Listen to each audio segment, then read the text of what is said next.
Hello, everyone, and welcome to the Deep Focus Show. I'm Clayton, I'm Aiden. and today we are going to be discussing a topic inspired by a movie that Aiden put below Fear and Desire. We're going to be talking about Eyes Wide Shut, and we don't have Tavi today. He is out until we record Ari Aster, which will be this coming week. But as most people know, Eyes Wide Shut was released posthumously only 6 days after Kubrick showed the final cut of the film to Warner Bros. Aiden, do you know anything about this, or do you have any thoughts? Well, first, I just want to say it was neck and neck between Fear and Desire and Eyes Wide Shut. Like, Oh, and you're depending on ranking? my mood, yeah, depending on my mood, I could put one above the other. It just depends on how I was vibing. But I don't know. There are kind of there's a lot of controversy around the film Eyes Wide Shut in terms of what Kubrick's motives for making it were. Some people who think he got what was really happening in the world too close and was, taken out, and crazy theories like that, like the similar to the people who thought like The Shining was his confession for faking the moon landing. But there are some more serious questions surrounding whether the final state of the film is Kubrick's vision.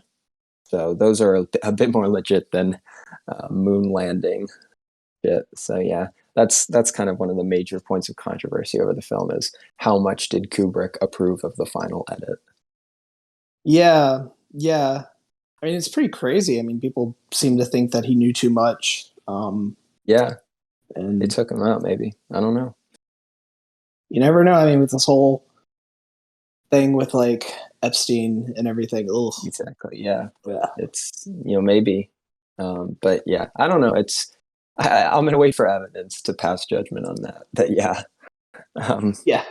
So, with this all in mind, we ourselves wanted to discuss some more, not, I mean, some controversial, yes, but mostly just posthumous releases. Any theories that you guys want to add?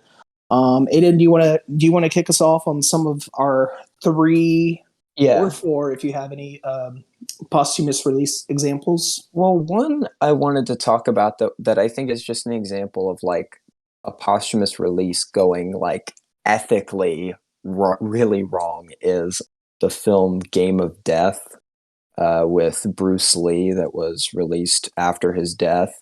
And he was originally going to direct the film, basically. And he directed the first part, but he got busy with other projects, and it wasn't finished until a few years later by a guy named Robert Klaus. And like the movie's not very good, but the bigger problem is how unethical some of the ways that they finished the film were. Like, for instance, there's a scene where Bruce Lee's character fakes his death, and for that they used footage of like his actual funeral and his actual like corpse. I just feel like that's a case of trying to finish a film going so ethically like fucked. That would be a good example to start with. Yeah.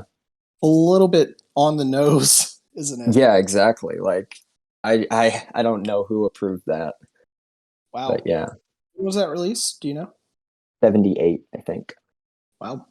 So I tend to think posthumous releases are kind of more of a questionable act in music, rather than in film. Yeah, they can be because like with a film you have like the plot, whereas with music you don't even know what the track list is. Yeah, for sure, for sure. I mean, you also have like some albums that they'll contain like collaborations with people that the artists probably have barely even met before, which Yeah, is exactly. It's pretty it's questionable. bizarre. Yeah. I don't think it's really that common in film though. There are a couple of instances. My first example is probably going to be a big one that a lot of people know of. I got Heath Ledger. Of course, Yeah. he wasn't there to receive his Oscar of The Dark Knight, but that movie had completed filming before his death, and was it was released subsequently after. Conversely, though, the movie The Imaginarium of Dr. Parnassus, I believe is how you pronounce it. Yeah, Parnassus. It didn't complete filming, and they actually had a stand-in actor named Xander Gladish. He finished the scenes for Heath Ledger. I've never seen the film personally, but apparently it's about magical realism and the first thoughts on the news of Heath Ledger's demise was that the film was done, that they didn't really have any plans to Oh continue. yeah, that it Um, would remain unfinished. Yeah. yeah. Of course, plans changed. I guess because it's a magical realism film, maybe we'll cover it one day. Who knows? Johnny Depp, Colin Farrell, and Jude Law were transformed to portray different versions of Heath Ledger's character, which is pretty interesting. There were talks of using computer generated technology to replace Ledger, but I think that probably would have been a little bit more immoral in my view, because to Yeah. me it's kind of the same equivalent as like showing a live holographic concert of an artist like Prince, which I've heard people try People to want to do, do that. which is wild. I think Uh, that's ugh. yeah. Yep, That's yeah, well, another one that I would think, yeah, like that's kind of an example. We might do Dr. Parnassus at some point if we ever do Terry Gilliam's filmography. for But sure. but yeah, that'll be interesting. I've never seen it either. But yeah, like it's kind of a case of you don't really have anywhere to go when like the director or the star or someone like that dies because like you have very limited options for what you can actually do. And I think Parnassus is like a pretty good way of doing it, but I don't think my next choice handled it very well at all. I'm going to go with the famous, So Bad It's Good movie, Plan 9 from Outer Space, which had Bela Lugosi in it, but he, died very early on in production.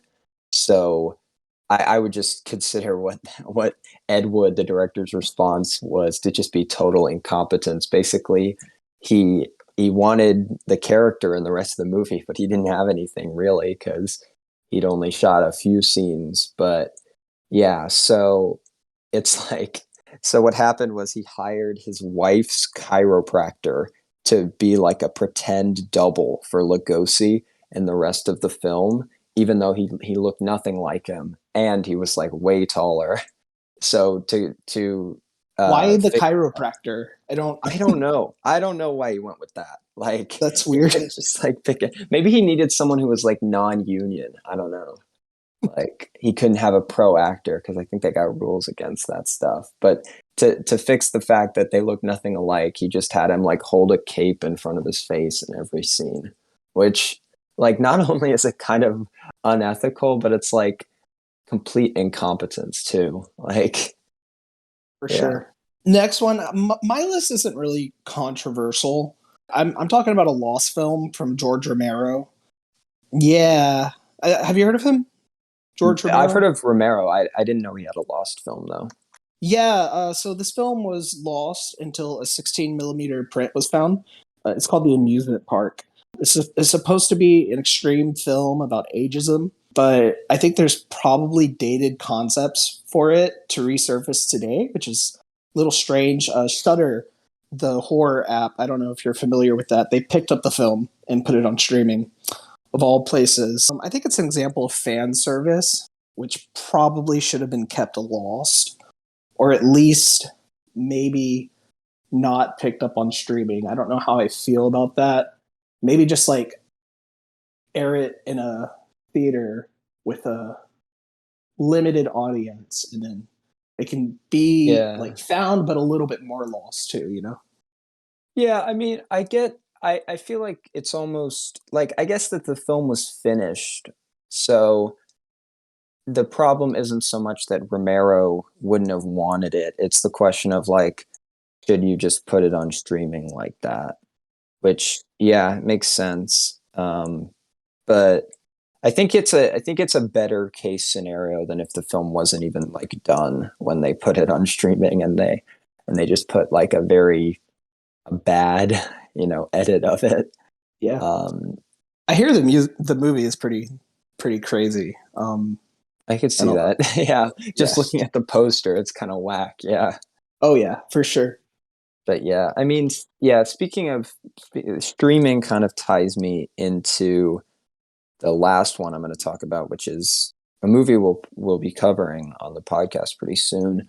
Is Orson Welles' final film, The Other Side of the Wind, which wasn't released. shot in like the 70s, but it wasn't actually released until 2018 on Netflix, which yeah, is like and that's another case where the film had so many different like edits and rough cuts, and it was off and on shooting for so long that it's like it's hard to know what the final version really was. Funny Um, enough, Netflix picked up Mank a couple years later. So yeah, so and it does lead to a kind of surreal moment because I don't think anyone could have ever imagined seeing the text Netflix presents an Orson Welles film in their entire life. Like wow. that's a very surreal thing to see. Yeah. You know, it's like it'd be like YouTube TV presents a D.W. Griffith film or something. Like I'd be a little baffled. I haven't actually seen it.